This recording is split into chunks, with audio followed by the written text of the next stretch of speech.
Looks like we are live once again. Thank you so much for tuning in to the Manny Wolf Show, formerly the Quarantine All-Stars Masterclass.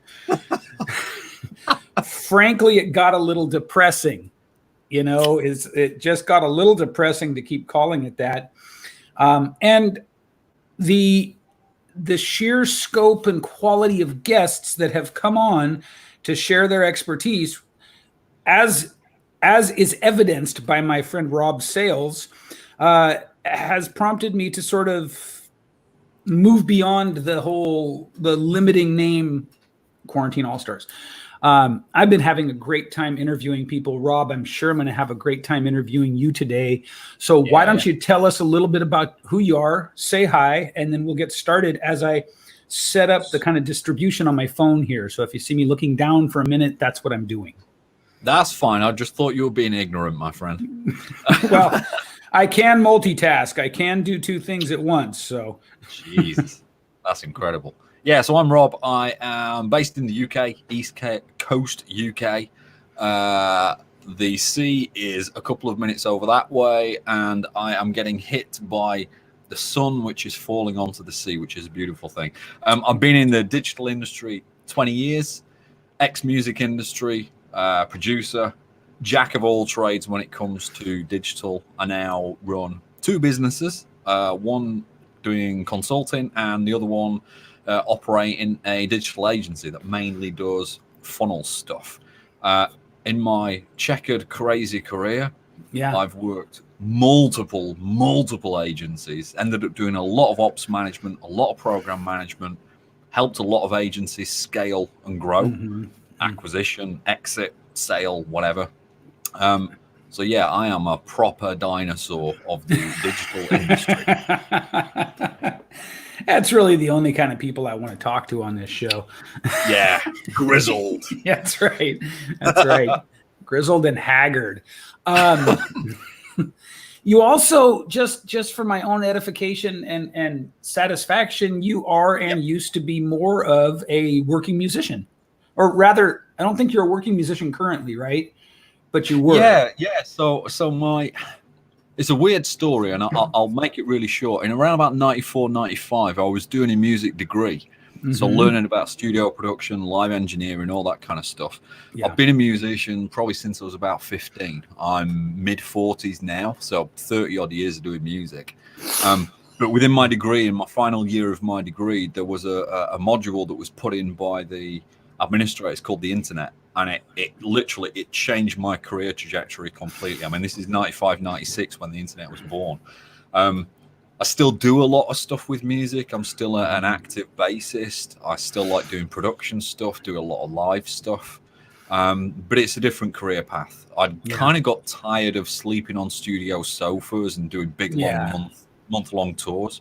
I've got a young family at the time, and it's like, shit, this is not a great career choice. I love music.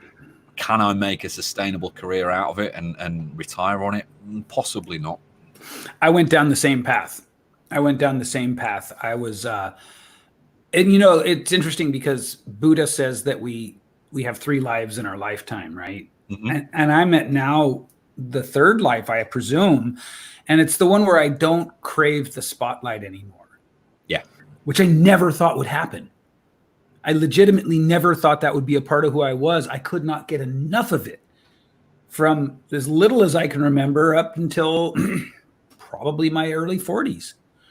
But there's an interesting thing in it that I've noticed, and it's taken me probably these last 2 years it started to really make sense. As a musician, and actually quite a lot of other creative people, whether you're a writer or an artist or a videographer, photographer, whatever. Yeah. Certainly in the last 15 years or so, you've had to be able to marry creative and technical. And I think that bit of how I was brought up as a kid and how I fell into music and all the rest of it kind of led me or helped me through my digital career in that thing of storytelling and creativity and connecting with other people, but using technology to do it. And I think most musicians that have been doing something in the last 20 years have also got a great deal of flexibility and capability when it comes to doing digital stuff, because it's the kind of world that you live in.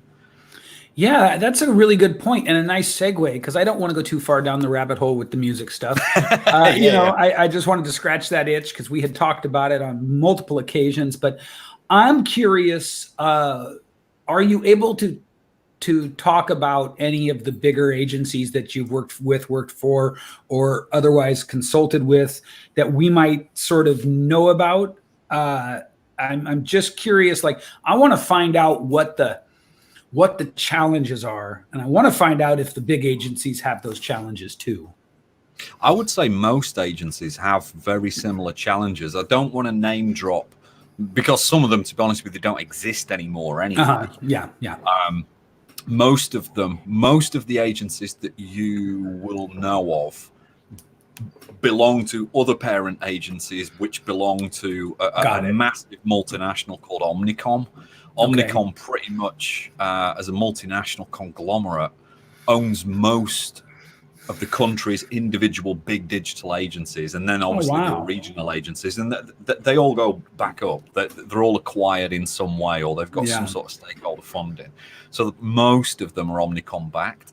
But I think that the challenges that most agencies face are pretty much the same, and that is ultimately, as businesses, rather than as creative industries that do things for fun, as businesses, how do you maximize productivity and profitability? And how do you streamline your operations so that it still retains that creativity? It still creates something that's different and wows its clients. But at the same time, it operates as a business. It's a machine. And I think a lot of agencies, big and small, really struggle to work out how to productize themselves and turn themselves into a factory that's capable of producing stuff potentially en masse that's very, very high margin and profitable. So now that's a really good point, because if you start the agency or move towards an agency as the creative, you're going to probably have a tendency to want to let the lunatics run the asylum, right? Pretty much, yeah. And you'll see this a lot. I mean, a great story as an ops manager for one of the big UK agencies that I helped build up and push through acquisition. I was having an argument with the HR director and the finance director. And as an ops guy, it's important to actually make sure, one, that the team are doing the very best they can, and two, that you're as profitable as possible, because you're answerable to your stakeholders, the founders and the directors and things. I remember having an argument with them because they wanted to take out all of our senior staff, so all the senior account managers, all the senior designers, developers, whatever, videographers and what have you, and put them into a pool to develop a pitch for a big multinational entertainment company that we were pitching for. And I said, well, that's really cool. Like, I disagree with pitching full stop, because you're putting a load of resources into something where you don't know whether you're going to win the gig. Right. And we put all of these guys, like 15 of these guys, we worked them to the bone for 72 hours, day and night, to put this pitch together for this big entertainment company down in London. And the account director came back a few days later and he said, it's fantastic. We've won this new project. And I said, well, what's the project worth? And he said, it's like, $150,000 or whatever. And there's a potential of doing a load more. I said, well, that's great, but you sank about $50,000 of our resource into it. And our senior guys that should have been quality control in the rest of the teams dropped the ball, and there's a load of clients that we've now got that have got shit project deliveries. You really got to think about structurally what you're doing, because you say that it's worth $150,000. I say that it's worth peanuts, because you ripped our team apart to make it happen. And agencies do that quite a lot. They don't think about the cause and effect of the machine and how they're actually going to get stuff. Yeah. So I think that the agency model is fascinating in that way, right? Because it's in martial arts, there's this idea that nothing is truer than a physical confrontation. Yeah. Right. Nothing really. There's no time to, there's no time or room for anything but what's legitimately really you. And I think it's kind of it's an abstract comparison, but I think that for creatives and for business, an agency is sort of the same thing. You've got to order for it to work, you've got to balance perfectly. And I imagine it's more of a back here, like a pendulum swinging. But the goal is that you've got to balance perfectly between bean counting and sort of unchecked creativity.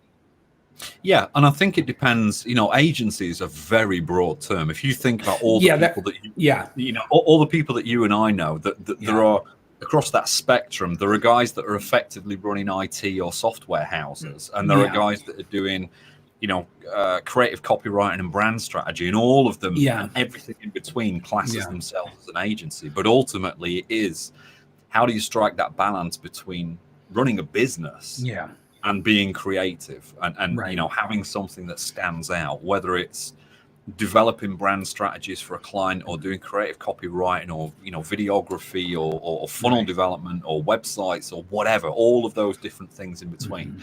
There is a certain amount of creativity that goes into it, but ultimately you've got to work out what that costs, what it's worth, what return it brings to a client, and effectively what margins it generates for the business.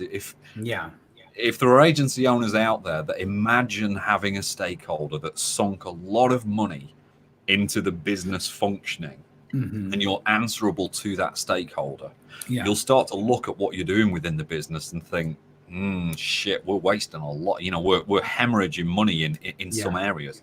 And I think it's interesting what's happened with all of us globally with coronavirus is it's made a lot of businesses, including agencies, start really looking internally at what it is that they do and how much waste exists. Because a lot of agencies right now are trying to make themselves leaner, whether it's the overheads of bricks and mortar agencies with locations that they're no longer using, everybody's teleworking, or whether it's software licenses that, they look on the credit card bills and go, we're paying $2,000 for what? We don't even use this stuff. There's a process going on right now, and it's been forced by coronavirus for businesses to look at their cost lines. And I think it's a really good exercise to go through to work out where you can be lean and mean and profitable. I mean, I think that's always wisdom. But so let's talk about if I'm a fiercely creative, which I think I am. I think I fit that definition. It's hard for me to stick to schedules and things like that. And I'm starting an agency. I guess what I'm saying is like two questions. One, do you like partnerships in the agency model between the sort of linear thinking, spreadsheet mindset person and the creative? Because I'm guessing that a person who can straddle both is super rare, almost like a unicorn, right? Yeah, and it's taken me a lot of mindset work and a lot of realizing where my zone of genius is personally to actually, I'm not too arrogant, I don't think, in saying it, but to realize that I'm probably one of those sorts of people because of the very checkered career path that I've taken from graphics and print through development and project management and ops management and business ownership to actually go, ultimately most agencies, they either need somebody or a group of people that has that split personality married together. Right. Or what you'll see a lot is where people stick in their damn swim lanes and go, look, I'm a creative. I have no interest in operations or business management. Therefore, I'm going to partner with or bring in or outsource, whatever, somebody that is really strong at project management and business management and, just generally looking after the functions of the business. You'll see that the best agencies typically are ones that have very clear lines of demarcation, or they have these weird unicorn people within them that are capable of straddling both disciplines. Yeah. And so you think that you've got to find some way to have both sides represented, right? I think so, because ultimately what any agency is doing is it's serving a client base as a service provider or partner with creative stuff. It's it's developing something that's visual or auditory or video based, but typically it's carried across digital channels in some way, and it's got to be appealing to an audience. So ultimately there is a creative process involved. What buttons you press and what software you use and what platforms you deliver on it is kind of neither here nor there. It's a creative process, but at the same time, to scale an agency, you've got to understand the mechanics of business and operations. And I think that's why you either need people that can fill those roles, or ideally you want to be a unicorn that's capable of doing both. Yeah. Now, you say that you might be a unicorn. Which side did you start off on? Did you start off as the creative or more as the sort of analytical thinker? And then which skill set do you feel you've learned over time? Honestly, I think I've always been more visual and auditory as well. I'm the kind of kid that used to take things apart and put them back together and make them work, but find that I had 5 bits left over and go, whoa. You know what I mean? Take apart a radio controlled car and still make it work afterwards. So there was that technical bit of me, but I was always experimenting with things. Same with the music career and all the rest of it. I think I acquired project management and ops by being thrown in at the deep end, or offering my services, or showing an interest. And then over a period of years developing that skill. I think it's harder to develop a creative skill if you haven't kind of grown up with it oozing out of your pores. I think you can tell the difference between somebody that is naturally creative and somebody that has forced themselves to be creative. I think there's something more soulful in a truly creative person. So that's kind of where I started, and I acquired all the layers of operations and project management just by my career path. Just by life being life. Shit happened and I needed to pay the bills. So. But even that, though, I mean, let's face it, there are plenty of creatives who will just not pay the bills. When I was younger. I mean, there is that starving artist syndrome. And like I say, I recognized it having a young family, without jumping back down the rabbit hole of the music stuff, having a young family and realizing that sleeping on sofas, in studios, trying to make ends meet, it is not sustainable. The creative bit of me loved it, but the adult bit of me, the businessy bit of me, went, there are probably 1 in 20,000 people that could actually make this work, and you're not one of them. You need to go and do something different. It's the "and you're not one of them" part that we really struggle with, right?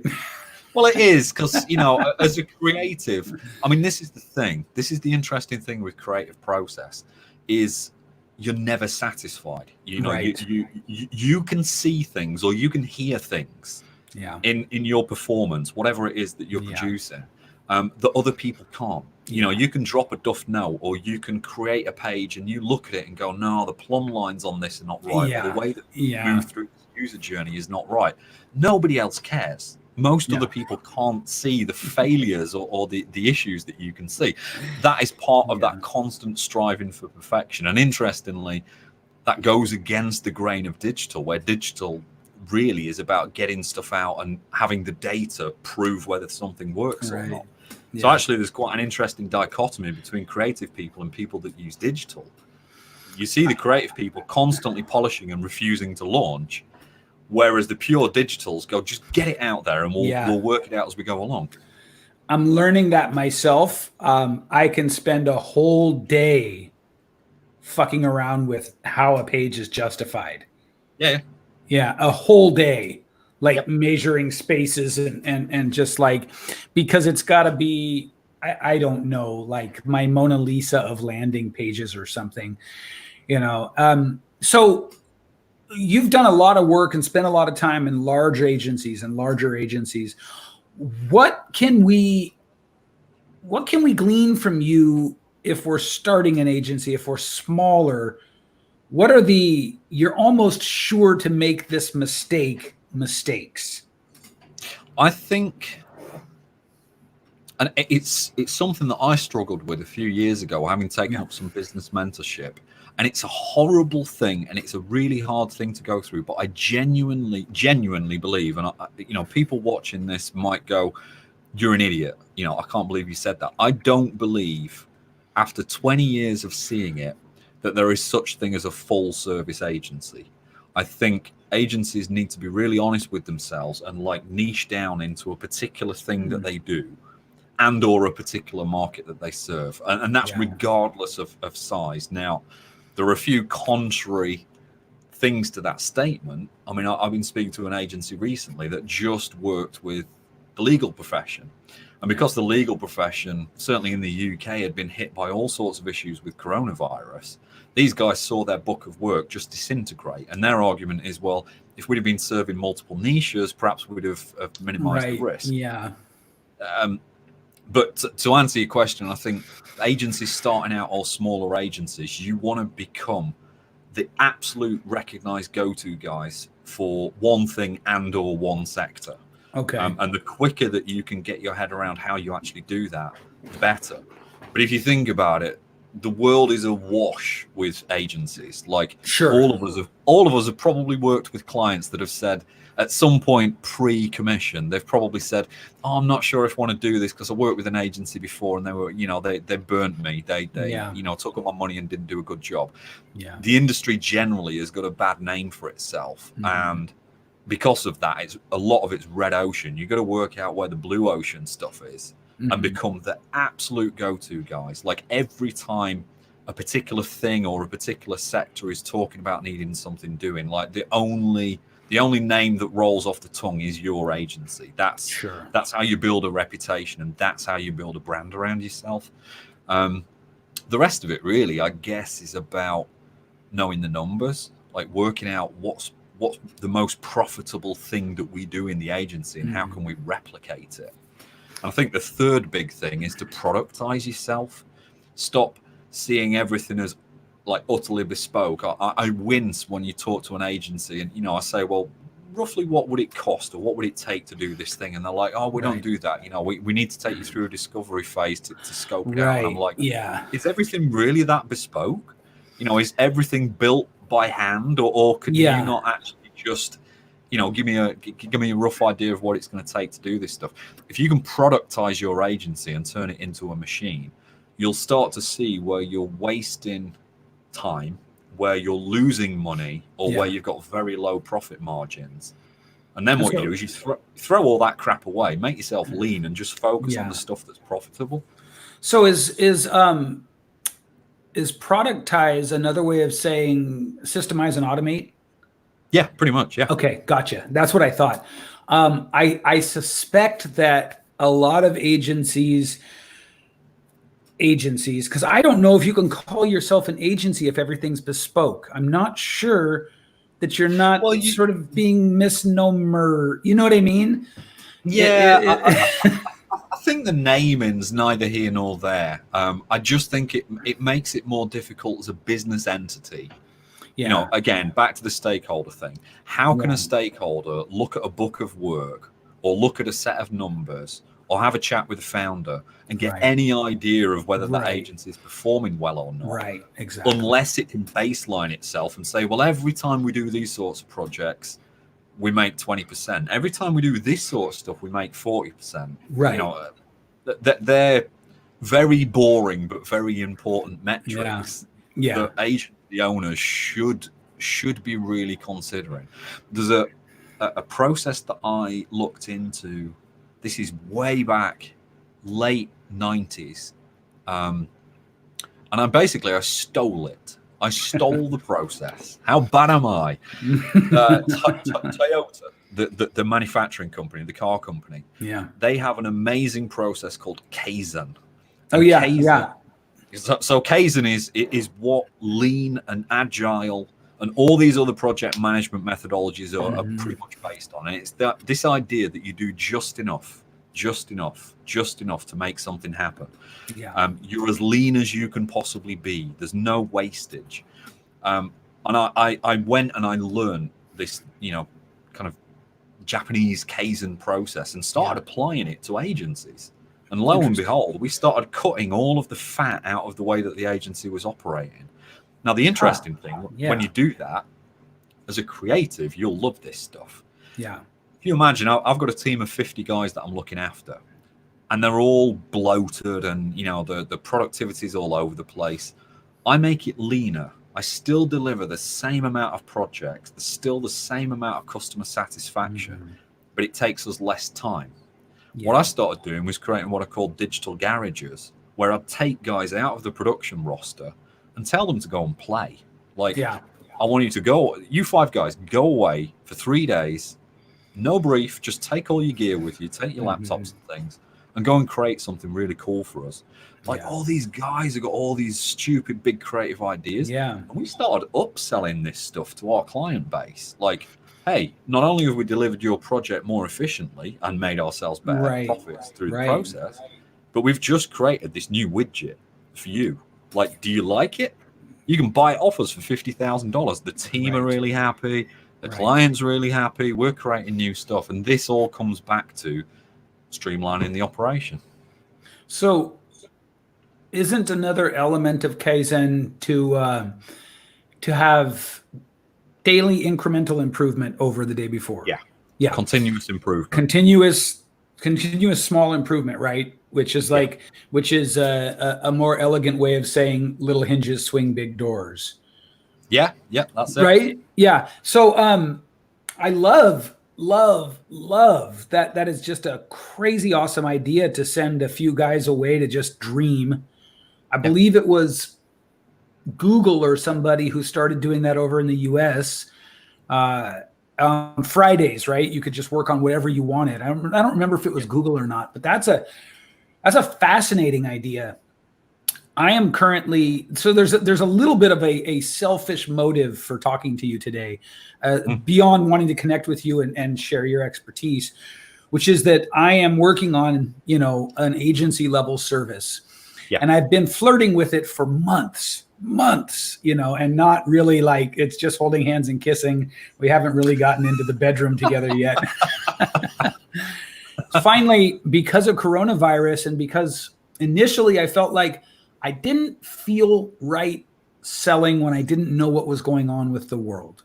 Yeah. Some of my friends did, and that's all to the good. I don't judge anybody. It was just my own sort of personal choice. And so I backed off and I just wanted to share value and content, hence the interview show. And I told myself the idea will come. Yeah. Just take a breather. It's almost like sending the guys away to get creative. Yeah. And so when the idea came, the idea was, I had been toying around with different services, different little pieces of done for you. Done for you speaking gigs was the one that was really starting to kind of get a lot of interest. And then, live events as we know them went away. Yeah, it kind of imploded. Yeah. But so the evolution of that idea was, what if I could create done for you, high touch, and really one of the distinctions is super, super high quality, super high quality, so that every time somebody went through it, the word of mouth would be impeccable. Complete sort of done for you authority building. Mm-hmm. So it includes finding you speaking events, but it includes reaching out to podcasts for you. It includes managing, distributing, and optimizing all your social media platforms for you. Yep. The dream was you, Rob, make one video a day, and it can be 10 minutes long if you want. From there, you're on Twitter, LinkedIn, Instagram, Facebook, YouTube. You've got things are branded, things are this, you know what I mean? And additionally to that, we're reaching out to podcasts for you. We're setting up your podcast. We're getting you speaking engagements. We're even reaching out to press and to companies to talk about sponsorships for you, all meant to grow your authority dramatically.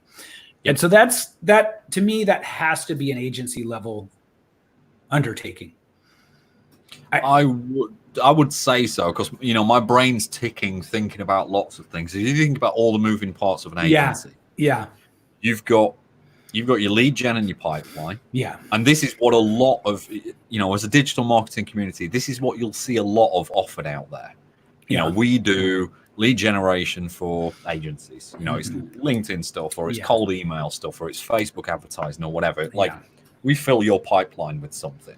Mm-hmm. But then you've got, okay, well, our pipeline's quite full. How do we convert that stuff? You've then got a sales process, to actually, essentially, if the price is right and if it's well framed, you're kind of qualifying people through that promotional process. Right. It could be that the price is so high that is a qualifying mechanism. You know, we're not like everybody else. We don't charge you $500 a month. This is like $50,000 a month. Yeah. You know, it's an interesting framing exercise because people have got to see the value. They're probably going to want to see proof and all the rest of it. Pricing can be a great polarizing mechanism. Yeah. But then within this model that you're talking about is the production. Yeah. How people take in the video, how they then chop it up and slice it and dice it and get it cross-platform, how it's distributed. Sure. And then the underlying thing for all agencies is like, what volume of doing that can you maintain? Right. Yeah. Is it 5 clients, 10 clients, 20 clients, 50?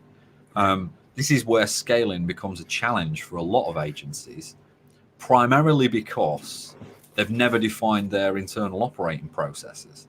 So they can't like say, well, I'm going to get another guy that's great at video editing and social media distribution, because I need to show him all the ropes. And I don't really know what I'm looking for. And we haven't got a how-to guide that we can give somebody to follow or outsource somebody else.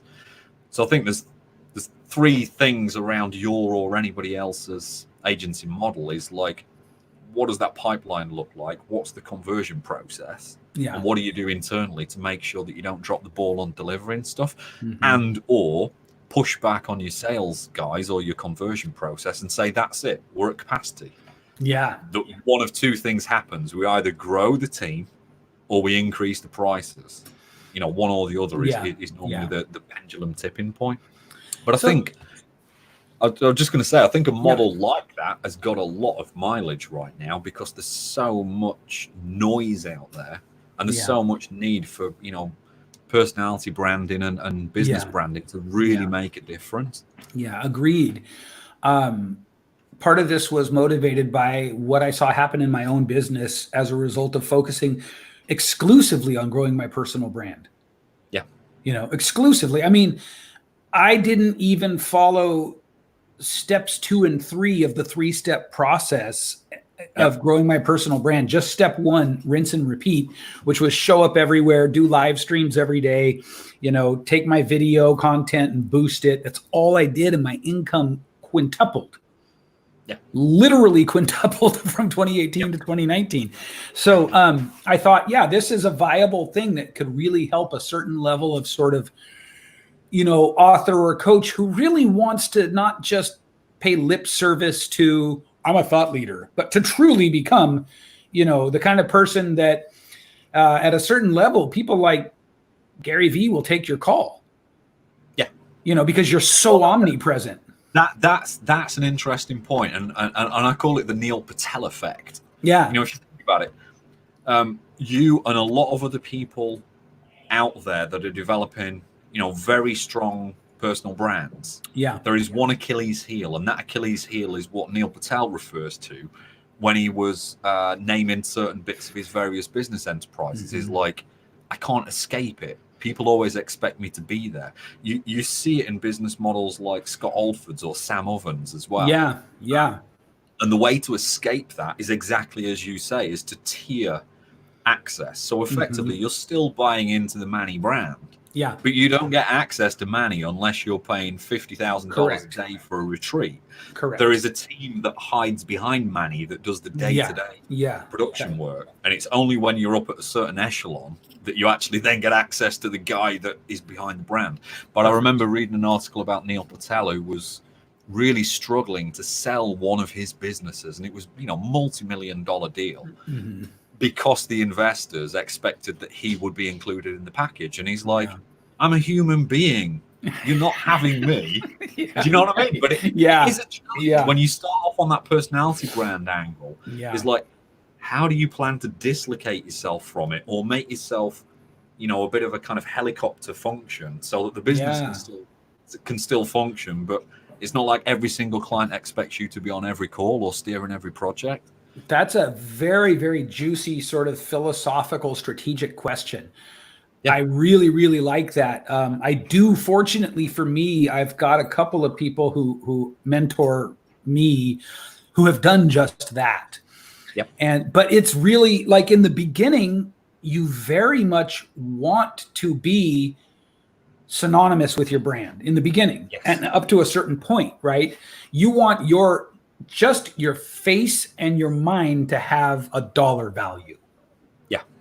But then after a certain point, like for instance, you may hit your, let's say your goal is $50 million years and you hit it right now, you can get into philanthropy, angel investing. The whole world opens up to you in a different way. And it may not be so important for you to continue building this personal brand. The way that I've seen a couple of guys who I'm in their mastermind and they're my mentors, and I really like the way they did it, is first of all, they have a big team behind them to execute everything except the most high level stuff. Yeah. And second of all, each one of them has then built a brand. Well, I was going to say, that's the thing, is you build a system or a method Yeah. that has an IP attached to it. Correct. Yeah. You think about it, most of us hate the idea of planning for the future, pensions, savings, Isn't retirement. that weird? Yeah. But ultimately, as business owners, that's where you start. Like, Yeah. do you want a lifestyle business? Do you want a business that can be sold or acquired or merged or something Right. else? If you want something that's a sellable entity, whether it's a bricks and mortar agency or a virtual agency, which most agencies are these days, especially with coronavirus, we're all fucking virtual. Right. Yeah. But you've kind of got to think about the end game and work backwards and go, well, hang on a minute. If I was to put this on the market, and it's got my name on it, like, how do I detach myself from that? How do I remove myself from that Right. IP? And this is what a lot of guys do. And as I say, Sam and Scott and various other big names that are out there, they create systems, signature systems, and it's the system, the accelerator method or the ROI method, Right. or the method or whatever. Their name is synonymous with it. They're the guys that are behind it. But effectively, that system on its own has an IP. It has a value. Correct. And an investor could come in and grab that, but leave your personal brand intact. And that seems to be the clever way of doing it. Yeah, I think you're right. I think that's the exit strategy. Yeah. Right. That's the plan. So listen, I want to be really, really respectful of your time. I know you've got a hard stop, and it looks like about 8 minutes, 7 or 8 minutes, if my watch is right. So I just want to know, what's the foundational piece or a couple of pieces of advice you'd give? And let's go with a creative here, since I identify as a creative who wanted to build an agency level service.